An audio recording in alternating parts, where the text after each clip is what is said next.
¿Cómo están? Muy buena tarde.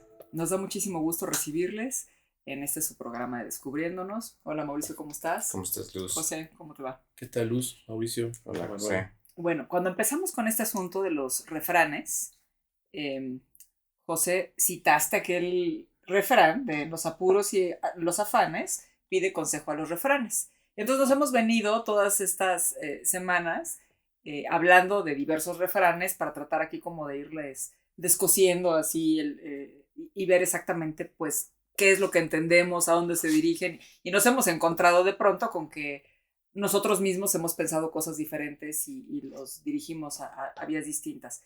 Pero este tema del dicho mismo, en los apuros y en los afanes pide consejo a los refranes, como si la sabiduría popular tuviera siempre la razón, una sola vía, algo que siempre tuviéramos que sacar de ahí. ¿Qué tal con este dicho? ¿Es así? Sí, te Pues pregunto bueno, a ti porque tú fuiste el que trajo el de los apuros y el de los afanes, entonces pues comienza tú. el tema es que, por ejemplo, creo que todo esto venía en un libro que se leía en la primaria que se llamaba El Romancero o algo así. Que yo no. ¿No? No. Bueno, es que hay tiempos de diferencia. ¿Tú sí lo leíste? Sí. Ah, ok, muy bien. Sí, pues el sí. galano arte de Sí. leer. El galano arte de leer. Ajá. Y entonces aparecía toda una colección de refranes, porque supuestamente sí eran herramientas para, en los apuros y afanes, tener esas cuestiones que te ayudaran a orientarte en ese tipo de cosas. Lo que es importante en este sentido es, en los apuros y afanes, pide consejo a los refranes, es esta parte donde es interesante, pero no se acude, por ejemplo, o sea, no hay un asunto de la experiencia, no hay un asunto del consejo, no hay un asunto de hablar las cosas, no hay un asunto como de examinar un problema, de dar cuenta de toda una serie de cosas, sino como uno mismo tuviera que encontrar la salida y entonces encontrar el refrán para salir adelante. Y no decir, oye, tengo un problema, ¿me ayudas a salir de él? ¿O cómo me encuentro? O esta parte de entender que la vida en los apuros y en los afanes, uno puede ir con amigos, uno puede platicar de las cosas, uno puede acudir a la experiencia, uno puede, o sea, hay otras cosas y no necesariamente a los refranes. O sea, eso es como esa sabiduría que ya está cerrada y supuestamente empaquetada y que vamos a hacer uso de ella como si ya estuvieran las respuestas. Creo que eso es una trampa. Sí. Una sola vía de salida o una sola dirección hacia dónde caminar, que era parte de lo que comentábamos justamente, Mauricio, con el refrán anterior, cuando decíamos lo del ocio, como que pareciera ser que lo que estos refranes nos dan es una vía definida que sabiamente ya nos dice por dónde tenemos que empezar, ¿no?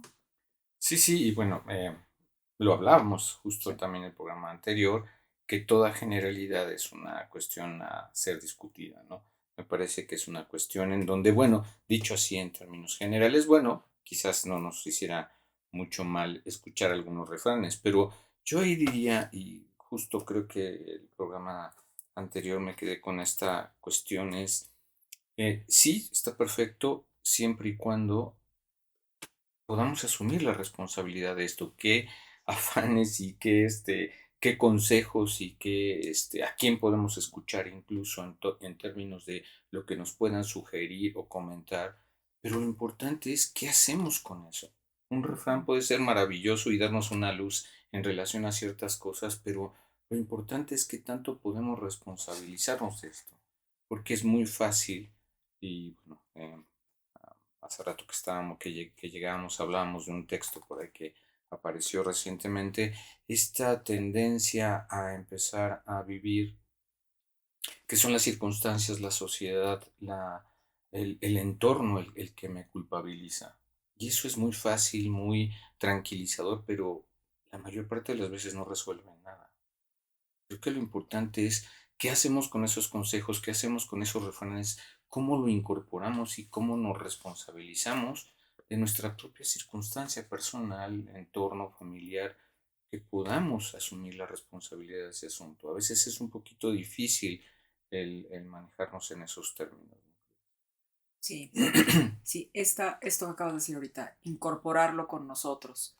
Em, Estas vías únicas, estas direcciones ya específicas, esto que es lo aceptado, lo reconocido, lo válido, a veces efectivamente lo que nos hace es solamente recargarnos ahí para no preguntarnos nosotros, para no hacernos responsables desde nuestra propia vida, desde nuestra propia mirada, desde nuestra propia experiencia respecto de lo que tenemos al frente.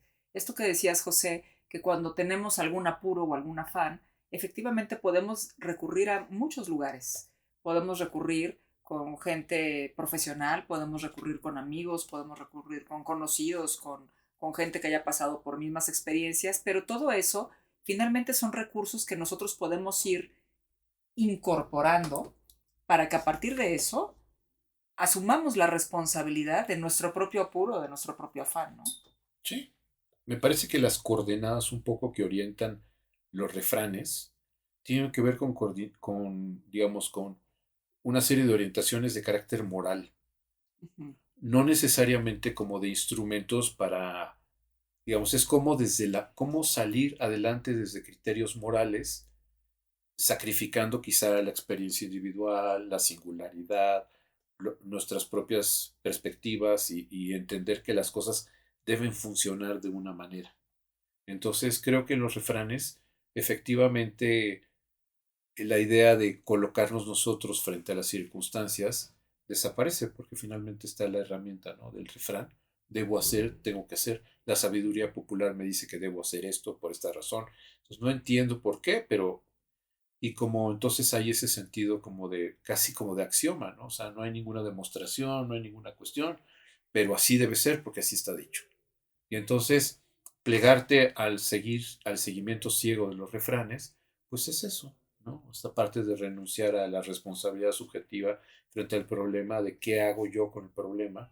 Y sí, puedo ir como a ver refranes, como puedo leer el I Ching para ver qué me dice el I Ching y puedo hacer, pero finalmente al servicio de lo que yo, cómo me coloco para resolver mis problemas y donde yo soy digamos, el responsable de intentar salir y si no salgo el responsable, ¿por qué no salí? O sea, ¿por qué no busqué más puertas? ¿Por qué no toqué otras puertas? ¿Por qué no? Claro. Este camino de no preguntarnos, de nunca ser altos, porque finalmente entonces los refranes, esto que acabas de decir ahorita, que finalmente tienen un punto de vista moral, ¿no? También es un punto de vista que es, o sea, que es válido dentro de todo lo que se analiza. Y también esto que tú decías, el programa pasado, cuando tiene que ver también con la huella de los tiempos, ¿no? Lo que y también lo comentaste tú con el asunto de, por ejemplo, de la marihuana. Lo que antes era aceptado, ahora tal vez no lo es, y viceversa. Lo que a lo mejor antes era rechazado, ahora es aceptado. Y entonces todas estas cosas empiezan como a ya no encajar, ¿no? A ya no tener ahí un punto en específico, pero vamos como burritos así hacia el matadero, dirigiéndonos hacia las cosas que creemos que son, que ya están definidas de esa manera y entonces nunca nos hacemos un alto para darnos cuenta que a lo mejor nuestras propias decisiones que están dadas en función de esto que tenemos ahí, ni siquiera son congruentes con lo que nosotros estamos esperando obtener o con el mismo resultado que el propio refrán diga, ¿no? Esto me recuerda un tanto a estas formas que muchas personas recurren de si tienen alguna circunstancia o situación, van por ejemplo a la Biblia o a otros textos y en algún punto abren el libro y detienen con su dedo o con algún indicador ahí y bueno, eso que justo abrieron en ese lugar y señalan es la respuesta a su problema. Bueno, creo que no hay mucha diferencia. Y la verdad es que ahí uno se juega de manera muy complicada porque uno va a leer lo que quiera leer Claro. y hace una interpretación de lo que se le ocurre. Y el gran problema de este tipo de situaciones es como los horóscopos y todo esto, en donde hay una fuerza externa que está determinando mi quehacer, mi hacer y mi destino. Y bueno, es por eso que yo insistía en esta cuestión de la responsabilidad. Si yo estoy viviendo una circunstancia, bien haré en preguntarme en dónde yo estoy interviniendo para que eso ocurra. Eso tendría que ver con esta responsabilidad y no en buscar en un texto o en alguna forma de interpretación mística y misteriosa o popular, una respuesta que en realidad muchas veces la tenemos enfrente, pero no la queremos ver. Claro. Entonces creo que va en ese sentido y pueden ser los refranes y claro que los refranes yo no dudo que tengan un saber muy, muy significativo, pero de ahí a que nos den respuesta, O que sea una determinación dada. claro, porque de verdad podemos leer lo que se nos ocurra. Pues esto que comentábamos al principio, que de cada uno de los refranes de los que hemos estado hablando en estos programas que hemos venido generando, hemos podido ir seccionando cada uno de ellos en diferentes vías y eso es lo que podemos estar advirtiendo respecto de nosotros en nuestro caminar continuo. Entonces, esto de la responsabilidad es muy importante, tiene que ver con nosotros y es hacernos responsables de nuestra propia vida, ¿no? Todo lo que tengamos alrededor, bueno, puede ser elementos de los que nos vayamos allegando, pero también pensar esto que decías, Mauricio, hasta qué punto nosotros estamos prefiriendo estar depositando en algún algo, refranes, horóscopos, voluntades divinas de cualquier orden, algo que tenga que ver con nosotros mismos y cómo nos tropezamos con ello. Ujú. O sea, por eso es como esta parte de estar buscando siempre como no tener responsabilidad y estarte apuntalando en otras cosas, ¿no? Y sentir que la voluntad está ahí, o que la respuesta está ahí, o que la salida está ahí. Y entonces no estás concernido en realidad con la manera que te estás proponiendo, sino buscando salidas, puertas afuera, ¿no? En el Ujú. refrán, en siguiendo las cuestiones astrológicas, o incluso, digo, en ese mismo principio está toda esta parte de la nueva forma de colocarte en la responsabilidad en el orden biológico, ¿no? Entonces el problema está en que necesitas, no sé, un neurotransmisor y entonces eso te va a hacer, y entonces buscar el equilibrio cerebral. Es muy interesante, ¿no? El equilibrio cerebral para que... Y tú dices, eso nunca ha existido, ¿no? Pero bueno. Entonces siempre estas cosas, entonces mejor acude, digamos, a los refranes, a pedir consejo a los refranes, ese tipo de cosas. Y dices, ¿y tú? Exacto. ¿Y tú? Y pues que finalmente creo que esa es la pregunta que dejaremos en este programa. Me parece que fue muy interesante que lo hayamos traído así. Y nos encontramos la próxima semana. Muchas gracias, Mauricio. Al Gracias, contrario, José. gracias, hasta luego. Hasta luego.